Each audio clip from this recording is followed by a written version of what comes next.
Hello viewers, welcome to my new video. আগেই বলে রাখি, এই ভিডিওটাও কিন্তু বেশ কয়েকদিন আগের ভিডিও।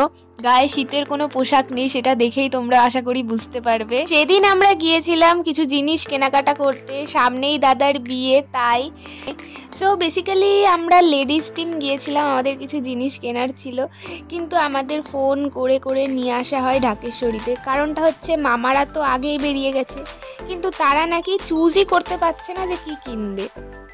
তো তাদের ওখানে কিছু জিনিস আমরা সাজেস্ট করে বেরিয়ে পড়ি, কারণ তখন না বেরোলে আমরা যেই কাজের জন্য এসেছি সেটাই হতো না।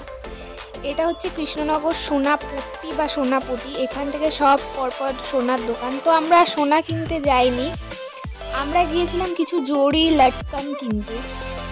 তো গোয়ারি বাজার ছাড়িয়ে এখানে কয়েকটা পরপর জড়ির দোকান আছে, আমরা তার মধ্যে একটাতে ঢুকি। এখানে সব রকমেরই জড়ি বলো, কাপড় বলো, লটকন, মানে সব এই ধরনের সব কিছুই পাওয়া যায়। এই যে আমি বসে আর ওরা সব দেখছিল, কিনছিল। দেন ওখান থেকে বেরিয়ে ফুটপাথ ধরে ঢুকি সান্যাল মার্কেটে। আগের দিন মামি আর পূজা এসেছিল না, তাই ওদের কিছু জিনিস কেনা হয়েছিল না, মানে আগের ভিডিওতে সে বলেছিলাম না ডায়মন্ড গোল্ড, তো ওই জিনিসগুলো ওদের জন্য কেনা হয়েছিল।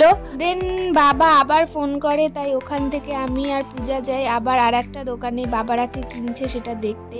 তারপর বাবাদের টিম চলে যায় বাড়িতে, আর আমরা তারও কিছুক্ষণ পর আসি, আর ওদেরকে বাড়িতে নামিয়ে আমরা আমাদের বাড়ি চলে আসি। That's for today, bye bye.